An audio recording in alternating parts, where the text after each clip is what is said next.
ओम नमो भगवते वासुदेवाय। हरे कृष्णा। बहुत बहुत स्वागत है सभी भक्तों का इस भगवद गीता सीरीज में। अभी तक हमने भगवद गीता के 7 नंबर अध्याय के 29 नंबर 20 नंबर श्लोक तक चर्चा किया है। 21 नंबर श्लोक से चर्चा आज प्रारंभ कर रहे हैं, क्लास संख्या 30 से। तो भगवान इसमें अर्जुन को बता रहे हैं, यो यो याम याम तनु भक्तः सिद्ध्या अर्चितुम इच्छति तस्य तस्य चलाम श्रद्धाम तामेव विदधाम्यहम्। भगवान इसमें बता रहे हैं, मैं प्रत्येक जीव के हृदय में परमात्मा स्वरूप स्थित हूँ। जैसे ही कोई किसी देवता की पूजा करने की इच्छा करता है, मैं उसकी श्रद्धा को स्थिर करता हूँ, जिससे वह उसी विशेष देवता की भक्ति कर सके। तो इस श्लोक में भगवान बता रहे हैं कि भगवान ही किसी देवता विशेष की पूजा करने की व्यक्ति की इच्छा को पूर्ण करने में उसकी सहायता करते हैं। अगर कोई व्यक्ति देवताओं की पूजा करता है तो भगवान उससे कोई द्वेष नहीं करते हैं। भगवान ये भी नहीं करते कि ऐसा क्यों कर रहे हो, मेरी क्यों नहीं कर रहे हो। नहीं, भगवान कहते हैं कि जो कोई अगर कोई व्यक्ति किसी देवता की पूजा करने का अगर निश्चय भी करता है तो सबसे पहले किसको पता लगता है? भगवान को पता लगता है, क्योंकि भगवान परमात्मा के रूप में उस व्यक्ति के हृदय में बैठे हुए हैं। तो भगवान उसकी जो इच्छा करता है वो उस इच्छा को पूरा करने के लिए उसके अंदर और श्रद्धा को विकसित करते हैं देवता के प्रति, ताकि अच्छे से उसकी सेवा कर सके। तो प्रभुपाद जी तात्पर्य में बता रहे हैं, ईश्वर ने हर एक को स्वतंत्रता प्रदान की है।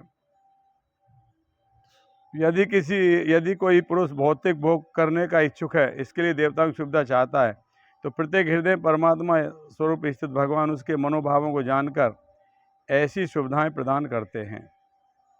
समस्त जीवों के परमपिता के रूप में वे उनकी स्वतंत्रता में हस्तक्षेप नहीं करते। समस्त जीवों के परमपिता के रूप में वे उनकी स्वतंत्रता में हस्तक्षेप नहीं करते, अपितु उन्हें सुविधाएं प्रदान करते हैं जिससे वह अपनी भौतिक इच्छाएं पूरी कर सके। तो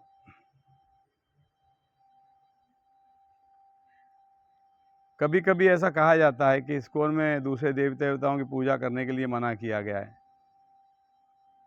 तो ये आप इस श्लोक से समझ सकते हैं कि जो ऐसा कहते हैं वो गलत है। स्वयं भगवान मना नहीं कर रहे हैं, स्वयं भगवान उसको व्यक्ति को कह रहे हैं, ठीक है जिसका तुमको पूजा करना है करो, बल्कि भगवान और उसकी श्रद्धा को बढ़ाते हैं उस देवता के प्रति। तो भगवान यहाँ पे जीव को स्वतंत्रता प्रदान करते हैं। वो चाहे तो अपनी भौतिक इच्छाओं की पूर्ति के लिए किसी भी देवताओं की पूजा कर सकता है, क्योंकि भौतिक इच्छाओं की पूर्ति के लिए व्यक्ति देवताओं के पास जाते हैं। इसके पहले वाले श्लोक में बताया गया था।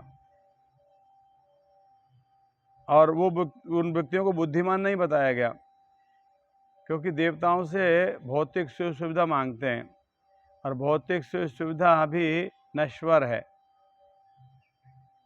इसलिए वो व्यक्ति बुद्धिमान नहीं है। बुद्धिमान वो व्यक्ति है जो भगवान की शरणागति प्राप्त करना चाहता है, जो शाश्वत जिससे आनंद प्राप्त किया जा सके, वो व्यक्ति बुद्धिमान है।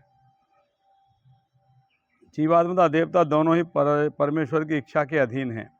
अतः जीवात्मा ने तो स्वेच्छा से किसी देवता की पूजा कर सकता है, नहीं देवता परमेश्वर की इच्छा के विरुद्ध कोई वर दे सकते हैं। तो देवता हो चाहे जीवात्मा, दोनों ही भगवान की इच्छा के अधीन है। देवता भी चाहें तो भगवान की इच्छा के विरुद्ध किसी को कुछ नहीं दे सकते, और देवता जो वरदान देते हैं वो भगवान के द्वारा ही अनुमति से उसको पूरा किया जाता है।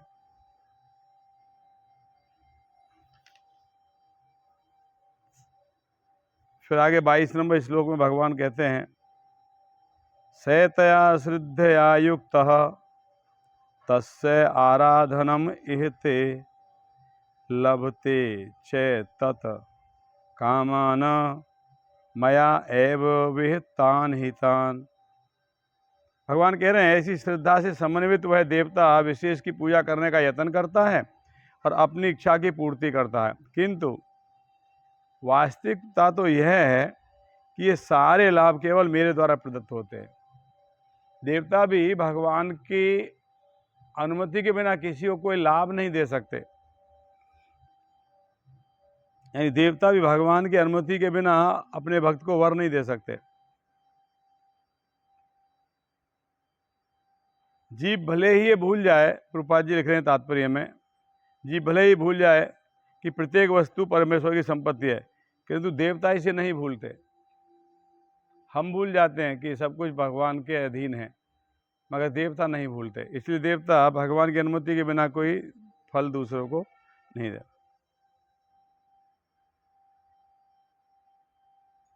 अतः देवताओं की पूजा और वांछित फल की प्राप्ति देवताओं के कारण नहीं, अपितु उनके माध्यम से भगवान के कारण होती है। तो यहाँ पे ये स्पष्ट हो रहा है कि भगवान की अनुमति के बिना देवता किसी व्यक्ति को कोई वरदान भी नहीं दे सकते, कोई सुविधा भी नहीं दे सकते। फिर 23 नंबर श्लोक भगवान कह रहे हैं, अंतवत्तु फलम तेषाम तद भवति अल्पमेधसाम देवान देव यज्ञ यान्ति मद भक्ता यान्ति मामपि। तो भगवान यहाँ फिर वापस करें, अल्प बुद्धि वाले व्यक्ति देवताओं की पूजा करते हैं। इसके 2 श्लोक पहले ही भगवान ने यही कहा था, जिनकी बुद्धि भौतिक इच्छाओं द्वारा मारी गई है वो देवताओं के शरण में जाते हैं। और यहाँ ही भगवान कहें अल्प बुद्धि वाले व्यक्ति देवताओं की पूजा करते हैं और उन्हें प्राप्त होने वाले फल भी सीमित और क्षणिक होते हैं, इसलिए उनको अल्प बुद्धि कहा गया है भगवान के द्वारा, क्योंकि वो फल जो मिल रहे हैं वो सीमित हैं और क्षणिक है। देवताओं की पूजा करने वाले देवलोक को जाते हैं, किंतु मेरे भक्त अंततः मेरे परम धाम को प्राप्त होते हैं।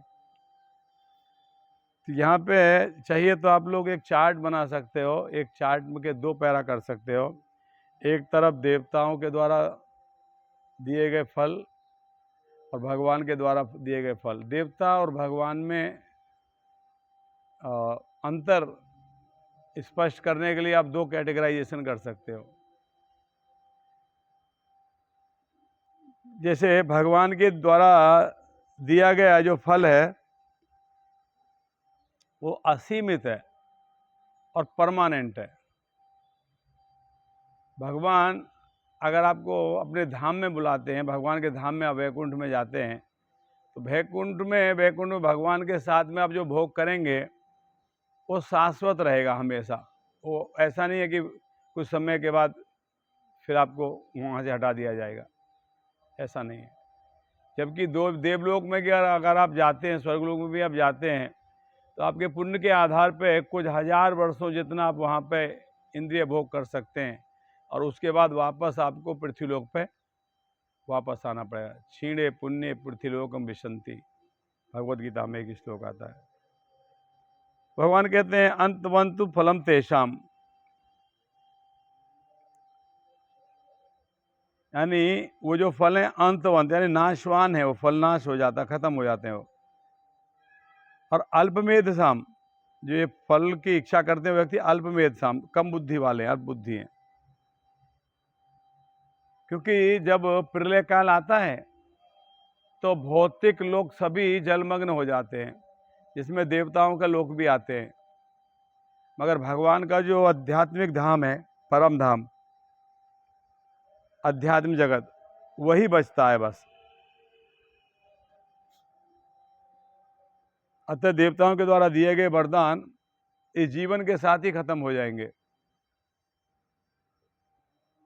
अगर आपको बुद्धि दिया है एक देवता ने, तो बुद्धि आपकी इसी जीवन में आपके काम आएगी। 20, 40, 50, 60, 80, 100 वर्ष हार्डली, उसके बाद खत्म। ये शरीर खत्म, इस शरीर के साथ मिले गए आपको जितने वरदान है देवताओं के, वो सब भी खत्म हो जाएंगे। और अगर आप परम धाम भगवान के धाम को प्राप्त कर लेते हो, देखा, किंतु मेरे भक्त मेरे धाम को प्राप्त होते हैं। तो वहाँ पे समय का जो गति है वही नहीं है, वहाँ पे ना भूत है ना भविष्य है, ऑलवेज वर्तमान रहता है वहाँ। रूपा जी तात्पर्य में लिख रहे हैं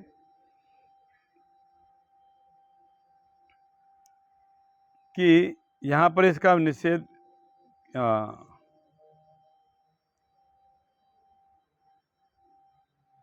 रूपा जी कह रहे हैं यहाँ पे ऐसा नहीं है कि जिस किसी भी देवता की पूजा करने से भगवान को प्राप्त किया जा सकता है।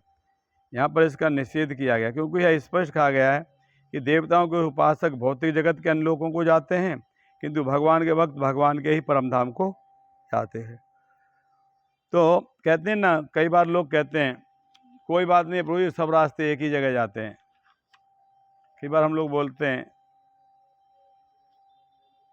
जब कोई व्यक्ति को आध्यात्मिक रूप से अगर ठीक तरीके से भगवान की भक्ति करनी है तो कैसे करनी चाहिए हम बताते हैं। तो लोग कहते हैं कुछ भी करो सब रास्ते एक ही, सब एक ही हैं। तो यहाँ ये बता रहे हैं कि सब एक ही नहीं है। देवान देव यजो यान्ति, यानी देवताओं के भक्त देवताओं के धाम को जाते हैं। मद भक्ता यान्ति माम अपि, मेरे भक्त मेरे पास आते हैं। फिर देवताओं के भक्त भगवान के पास क्यों नहीं जाते? सब रास्ता एक ही है, तो देवताओं की भक्ति करने के बाद भी लोगों को वैकुंठ में ही जाना चाहिए, फिर देवलोक क्यों जाना चाहिए? तो भगवद गीता में यहाँ साफ स्पष्ट कहा गया है। इसलिए सब रास्ते एक जगह नहीं जाते, ये हमारा भ्रम है। भौतिक जगत में भी कोई कह देगा सब रास्ते एक ही जगह जाते, तो कैसे जाएंगे? अगर वापिस जाके अगर आपने लेफ्ट टर्न लेना है, अब राइट टर्न लोगे तो कहाँ पहुँचोगे?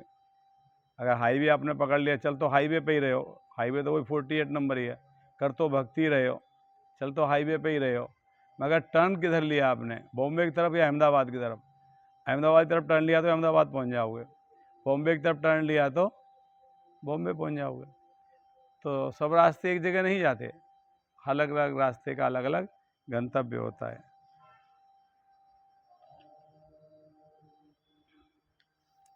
चौबीस नंबर अध्याय में भगवान कहते हैं, अव्यक्तम व्यक्तम आपन्नम मन्यन्ते माम बुधय परम भाव अजानन्तः मम अव्यम अनुत्तमम। भगवान कह रहे हैं बुद्धिहीन मनुष्य मुझको ठीक से न जान पा रहे कारण सोचते हैं कि मैं, यानी मैं भगवान कृष्ण पहले निराकार था, अब मैंने इस रूप को धारण किया है। वे अपने अल्प ज्ञान के कारण में अविनाशी और सर्वोच्च प्रकृति को नहीं जान पाते। यहाँ बता रहे हैं, भगवान स्वयं कह रहे हैं कि कुछ लोग ऐसा सोचते हैं जो बुद्धिहीन है, उनको बुद्धिहीन कहा गया है। जो मुझको ठीक से न जानने, भगवान को ठीक से न समझने के कारण वो ऐसे कहते हैं भगवान पहले निराकार थे और अब इस स्वरूप को धारण किया है। तो ऐसा जो सोचते हैं बल्कि वो अल्पज्ञ हैं, बल्कि अल्प ज्ञान के कारण ऐसा कहते हैं, क्योंकि भगवान की अविनाशी और सर्वोच्च प्रकृति को नहीं जान पाते। भगवान अविनाशी हैं, भगवान का विनाश नहीं होता, और सर्वोच्च प्रकृति, सर्वोच्च है भगवान,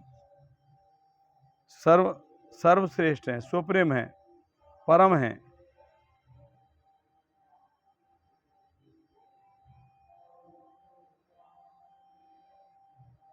इसी चीज को भागवतम में कहा गया है। प्रभुपाद जी इसके तात्पर्य में इसकी पुष्टि कर रहे हैं, भागवत में पुष्टि हुआ है 10 नंबर स्कंद के 14 नंबर अध्याय के 29 नंबर श्लोक में, अथापि ते देव पदाम्बुज द्वय प्रसाद लेशानुगृहित एव ही जानाति तत्त्वं भगवन महिमनो ने चान्यम एकोपि चिरम विचिंतयम। कह रहे हैं प्रभु, यदि कोई आपके चरण कमलों की रंचमात्र भी कृपा प्राप्त कर लेता है तो आपकी महानता को समझ सकता है, किंतु जो लोग भगवान को समझने के लिए मानसिक कल्पना करते हैं वे वेदों का वर्षों तक अध्ययन करके भी नहीं समझ पाते।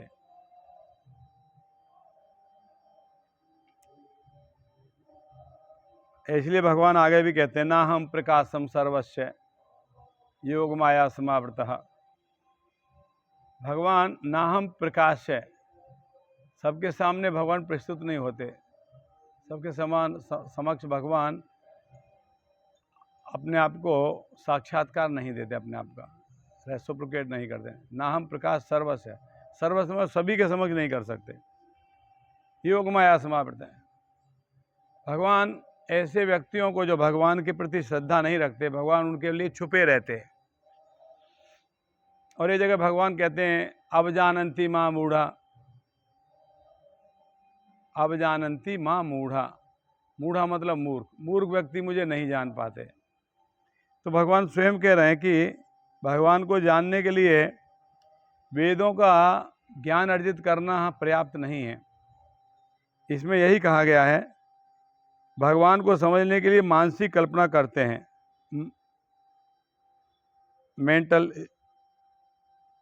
और वो वेदों का वर्षों तक अध्ययन करके भी नहीं समझ पाते।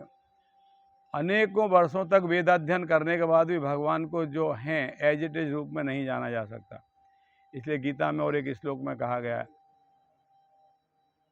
वेदेश सर्वे हमें विवेद्यो। और ब्रह्म संहिता में कहा गया है, भक्त भगवान को हृदय में देखता है।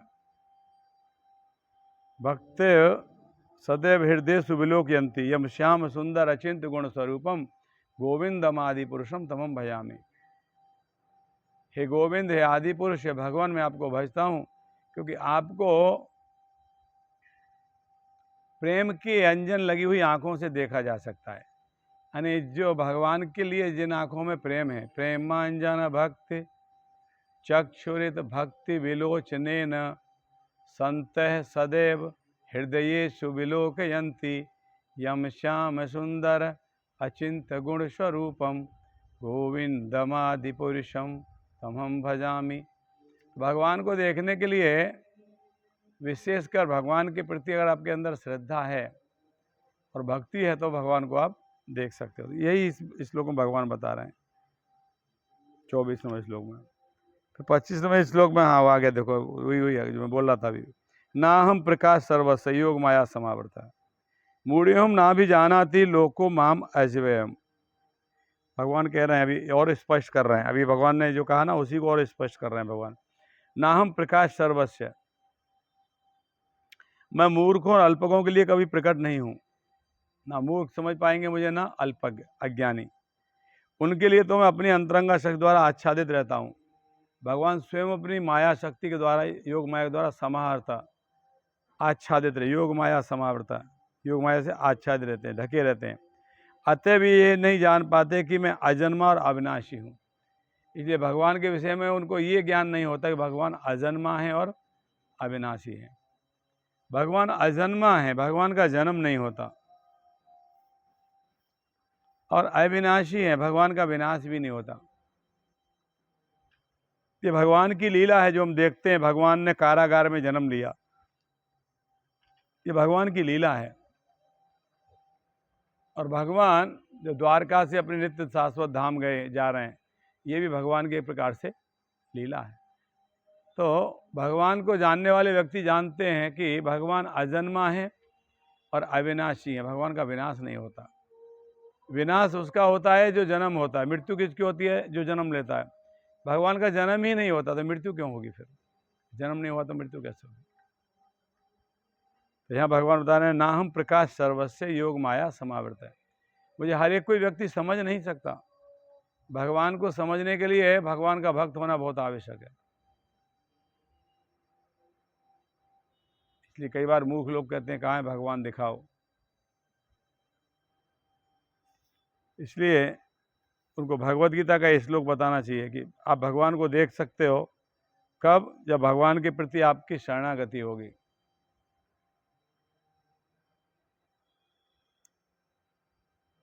रूपा जी तात्पर्य बता रहे हैं, जब कुरु सभा में शिशुपाल ने कृष्ण के सभाध्यक्ष चुने जाने का विरोध किया तो भीष्म ने कृष्ण के नाम का समर्थन किया।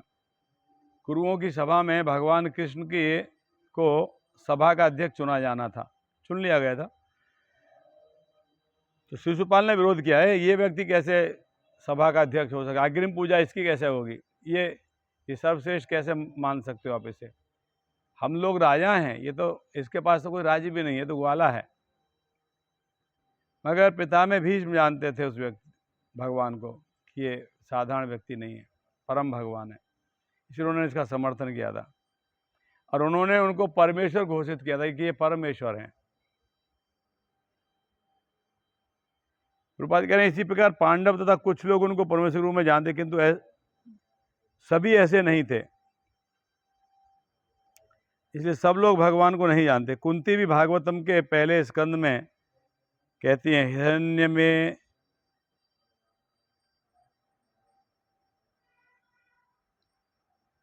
कुंती कहती हैं कि आप अपनी योग माया से आवृत रहते हैं। ईशोपनिषद का एक श्लोक यहाँ प्रभुपाद जी लिख रहे हैं, 15 नंबर श्लोक, 15 नंबर मंत्र। हिरण्यमयेन पात्रेण सत्यस्यापिहितं मुखम तत्त्वं पूषन् पावृणु सत्य धर्माय दृश्य। कह रहे हैं कि हे भगवान, आप समग्र ब्रह्मांड के पालक हैं और आपकी भक्ति सर्वोच्च धर्म है, अतः मेरी प्रार्थना है कि आप मेरा भी पालन करें। आपका दिव्य रूप योग माया से आवृत है, ब्रह्मज्योति आपकी अंतरंगा शक्ति का आवरण है। कृपया इस तेज को हटा लें, क्योंकि आपके सच्चिदानंद विग्रह के दर्शन में बाधक है। तो भगवान का तेज इतना तेज रहता है भगवान का कि सभी कोई देख नहीं सकता भगवान को। फिर प्रभुपाद जी भागवतम के 10 नंबर स्कंद के 14 नंबर अध्याय के 7 नंबर श्लोक में ब्रह्मा द्वारा की गई स्थिति का वर्णन यहाँ कर रहे हैं। कह रहे हैं, हे भगवान, हे परमात्मा, हे समस्त रहस्यों के स्वामी, संसार में ऐसा कौन है जो आपकी शक्ति तथा लीलाओं का अनुमान लगा सके। आप सदैव अपनी अंतरंगा शक्ति का विस्तार करते रहते हैं, अतः कोई भी आपको नहीं समझ सकता। विज्ञानी तथा विद्वान भले ही भौतिक जगत के परमाणु की संरचना का या कि विभिन्न ग्रहों के अन्वेषण कर लें, किंतु अपने समक्ष आपके विद्वान होते हुए भी वे आपकी शक्ति गणना करने में असमर्थ होंगे। कोई व्यक्ति चाहे तो परमाणुओं की काउंटिंग कर ले, वैसे तो संभव नहीं है, फिर भी अगर वो कर सकता है कोई व्यक्ति, तो हो सकता है परमाणुओं की काउंटिंग कर ले, मगर फिर भी भगवान को जान पाना उसके लिए बहुत मुश्किल है। ऐसा बताया जाता है कि जो भगवान हैं, जो विष्णु हैं, जो अनंत शेष पे विश्राम करते हैं, अनंत शेष अनंत मुखों से और अनंत वर्षों से भगवान का ग्लोरिफिकेशन कर रहे हैं और अभी तक वो समाप्त नहीं हुआ है। यानी भगवान स्वयं अपने विषय में नहीं जान पाते। भगवान की इतनी सारी शक्तियाँ, ऐश्वर्य हैं, विभूतियाँ हैं, जब तक भगवान उन विभूतियों का आकलन करते हैं तो और विभूति प्रकट होती हैं। भगवान के ऑलवेज भगवान की विभूतियाँ प्रकट होती रहती हैं। तो कोई व्यक्ति भगवान का पूर्ण रूप से वर्णन करने में समर्थ नहीं हो सकता। तो भगवान 26वें श्लोक में कहते हैं, वेदाहम समतीतानि वर्तमानानि चार्जुन भविष्याणि च भूतानि माम तु वेदन कश्चन। कहते हैं, अर्जुन, श्री भगवान होने के नाते मैं जो कुछ भूतकाल में घटित हो चुका है, जो वर्तमान में घटित हो रहा है और जो आगे होने वाला है, वह सब कुछ जानता हूँ। मैं समस्त जीवों को भी जानता हूँ, किंतु मुझे कोई नहीं जानता। ये यहाँ भगवान बता रहे हैं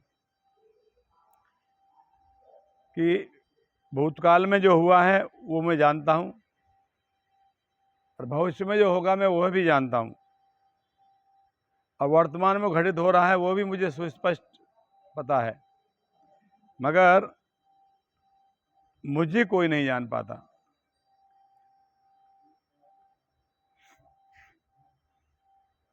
प्रभुपाद जी लिख रहे हैं तात्पर्य में साकारता और निराकारता का स्पष्ट उल्लेख यहाँ पे हो रहा है। यदि भगवान कृष्ण का स्वरूप माया होता, जैसा कि मायावादी मानते हैं, तो उन्हें भी जीवात्मा की भांति अपना शरीर बदलना पड़ता। विगत जीवन के विषय में सब कुछ विस्मरण हो जाता। कोई भी भौतिक देहधारी अपने विगत जीवन की स्मृति बनाए नहीं रख पाता, नहीं वह भावी जीवन के विषय में या वर्तमान जीवन की उपलब्धि के विषय में भविष्यवाणी कर सकता, अतः वह यह नहीं जानता कि भूत वर्तमान भविष्य में क्या घट रहा है। भौतिक कलमश से मुक्त हुए बिना ऐसा नहीं हो सकता। प्रभुपाद जी यह क्लियर कर रहे हैं। कुछ लोग भगवान को कहते हैं कि भगवान भी प्रकृति के वशीभूत अपना शरीर परिवर्तित करते हैं, जीवात्मा की भांति अपना शरीर बदलते हैं भगवान, है ना। अगर ऐसा होता तो विगत जन्म का स्मरण कैसे होता भगवान को, फिर भूतकाल में क्या हुआ भगवान को कैसे पता लगता। इसलिए इससे स्पष्ट होता है कि भगवान जो परम भगवान है साकार रूप में हमेशा वो विराजमान रहते हैं।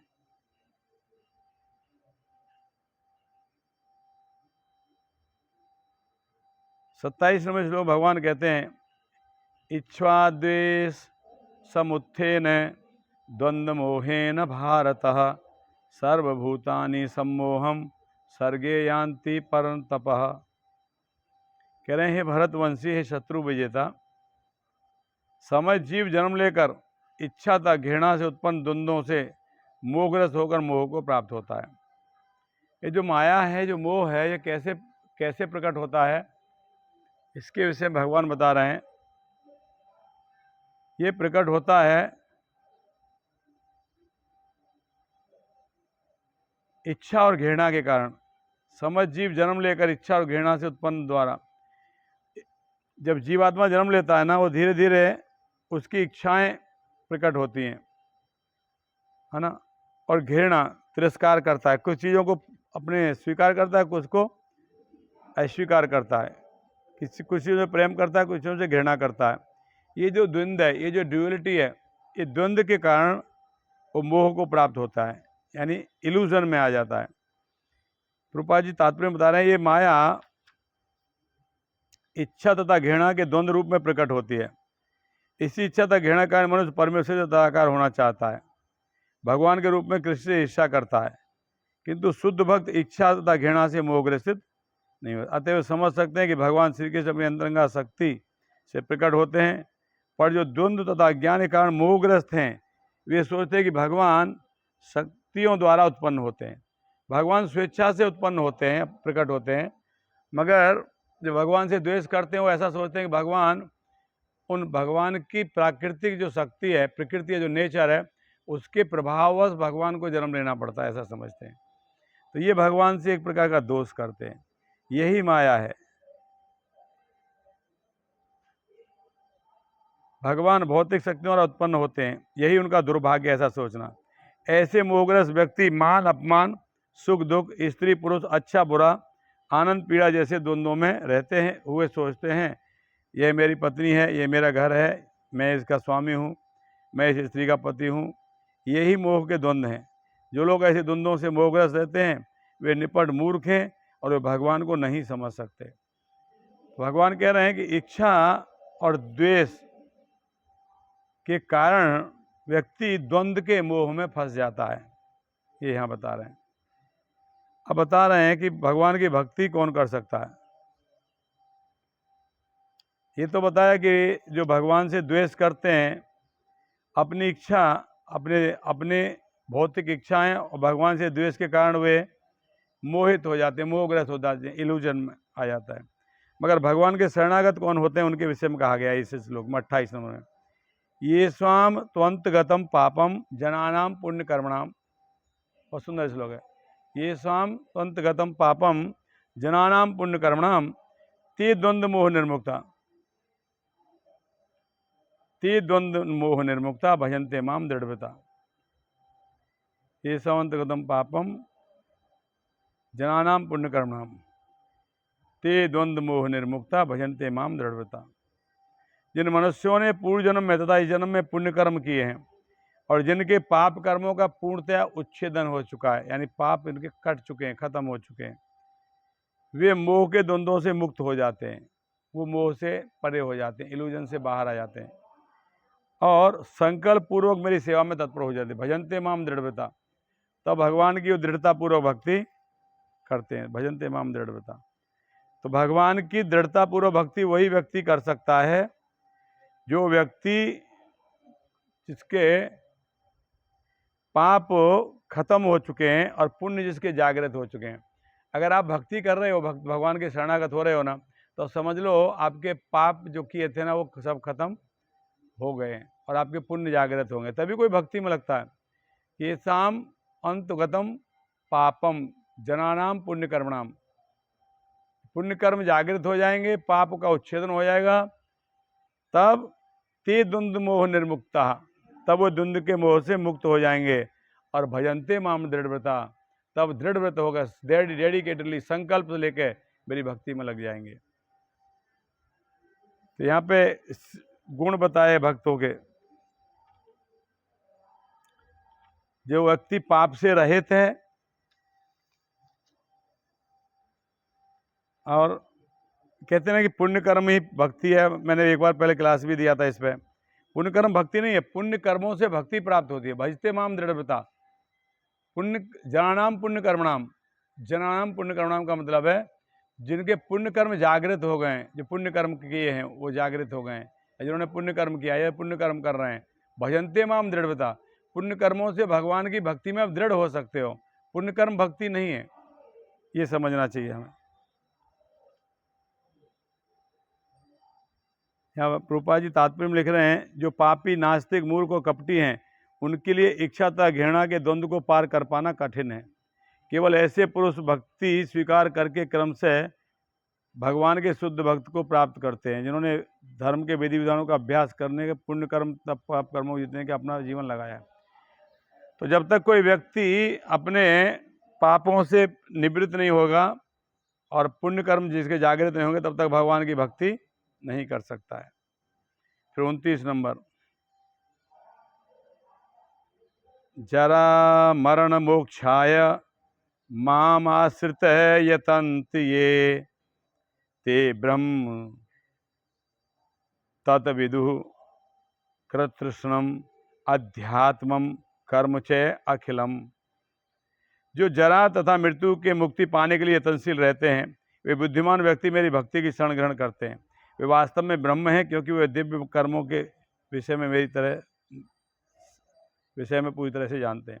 तो भगवान कह रहे हैं, जो जन्म मृत्यु के मुक्ति पाना चाहते हैं, जो प्रयत्नशील हैं, यत्न कर रहे हैं, जो प्रयास कर रहे हैं, पुनरपि जन्म पुनरपि मरणम पुनरपि जनरी जठरे शनम, बार बार जन्म मृत्यु के चक्र से बाहर निकलना चाहते हैं, वो व्यक्ति बुद्धिमान है। भगवान कह रहे हैं वे बुद्धिमान व्यक्ति, वो व्यक्ति इंटेलिजेंट है। जो जन्म मृत्यु के चक्र से बाहर निकलना चाहता है वो इंटेलिजेंट है, न कि वो इंटेलिजेंट है कि जो IAS ऑफिसर बन के आया और जिसने बहुत सारा पैसा कमा लिया है, वो इंटेलिजेंट नहीं है। इंटेलिजेंट वो है जो जन्म मृत्यु के चक्र से बाहर निकलना चाहता है। और क्योंकि वो एक प्रकार से वो वास्तव में ब्रह्म में हैं। ब्रह्म में मतलब भगवान के शरणागत हैं वे, क्योंकि वे दिव्य कर्मों के विषय में पूरी तरह जानते हैं, क्या करना है क्या नहीं करना है, इस विषय में वो अच्छी तरह से जानते हैं। फिर 30 नंबर श्लोक में भगवान कह रहे हैं, इस अध्याय का अंतिम श्लोक है ये, साधिभूतादिदेवं माम अधिज्ञम च ये विदुः प्रयाण काले पीछे मामते विदुर्युक्त चेतसः। भगवान कह रहे हैं, जो मुझ परमेश्वर को मेरी पूरी चेतना में रहकर मुझे जगत का, देवताओं का, समस्त यज्ञ विधियों का नियामक जानते हैं, वे अपनी मृत्यु के समय भी मुझ भगवान को जान और समझ सकते हैं। तो यहाँ भगवान बता रहे हैं कि अगर कोई व्यक्ति जीवन के अंतिम समय में भी अगर भगवान के शरणागत हो गया है, तो भी वो भगवान के धाम को प्राप्त कर सकता है। मगर ये संभव नहीं है कि जीवन के अंतिम समय में आप भगवान के शरणागत हो जाओ। इसका अभ्यास आपको जीवन पर्यंत करना पड़ेगा। इसलिए लोग ऐसा ना कहें कि भाई हम ठीक है, जब मृत्यु आएगी तब हम भगवान के शरणागत हो जाएंगे। How you can be surrender, कैसे शरणागत हो सकते हो आप? क्योंकि आपने भगवान के लिए श्रद्धा ही विकसित नहीं की अपने मन में। उसको विकसित करने में जन्म निकल जाते हैं। बहुनाम जन्मनाम अंते ज्ञानवान वाम प्रपद्यन्ते वासुदेव सर्वमिति सहमात्मा सदुर्लभ है। भगवान स्वयं कहते हैं अनेक जन्म बीत जाते हैं ऐसे। तो फिर बचपन से अभ्यास करना चाहिए इसका। कहते हैं, जो मुझ परमेश्वर को मेरी पूर्ण चेतना में रहकर मुझ परमेश्वर, भगवान कह रहे हैं मुझको, मुझ परमेश्वर परम ईश्वर को मेरी पूर्ण चेतना में रहकर, भगवान कृष्णा को फुल्ली कृष्णा कॉन्शियस, पूर्ण कृष्ण भावना महामृत में रहकर मुझे जगत का और देवताओं का समस्त विद्युत का नियामक मानते हुए, इस जगत का पालन करने वाला मैं हूँ, नियामक मैं हूँ, देवताओं का स्वामी मैं हूँ, ये सब जानते हुए अगर ऐसा मृत्यु के समय भी ऐसा समझ लेता है कि भगवान भी सर्वोपरि हैं, वो भगवान ही परम है, तो भी वो भक्ति मुझे प्राप्त कर सकता है। इवन मृत्यु के समय भी अगर समझ लेगा तो, but it is not possible, it is not possible. ये मृत्यु के समय भगवान का शरणागति होना संभव नहीं है। इसलिए बेटर है कि हमको बहुत जब से पता लगे भगवान की भक्ति करना, तब से स्टार्ट कर देना चाहिए। इसलिए कुलश्रेष्ठ कहते हैं उनका एक श्लोक में कि भगवान मैं अभी स्वस्थ हूँ, मेरा सब कार्य, मेरा इंद्रिय सब कार्य कर रही हैं, शरीर सब कार्य कर रहा है, इसी समय आप मुझे अपने धाम में बुलाएं, क्योंकि मैं आपकी शरणागति के लिए अभी प्रयास कर सकता हूँ। बाद में वृद्धावस्था में फिर मेरी जब इंद्रियां मेरा साथ नहीं देंगी, कर्मेंद्रियां मेरा साथ छोड़ देंगी, वो मेरे अनुसार कार्य नहीं करेंगी, तो मैं कैसे आपकी भक्ति करूँगा, इस प्रकार से कहते हैं। तो यहाँ भगवान बता रहे हैं कि कोई चाहे तो अंतिम समय में भगवान को शरणागत हो सकता है, मगर प्रैक्टिकली ये पॉसिबल है, होता नहीं है। इसलिए शुरू से अभ्यास करना चाहिए। तो यहाँ पर 7वां अध्याय समाप्त होता है और अगली क्लास से हम 8वें अध्याय में प्रवेश करेंगे। हरे कृष्ण।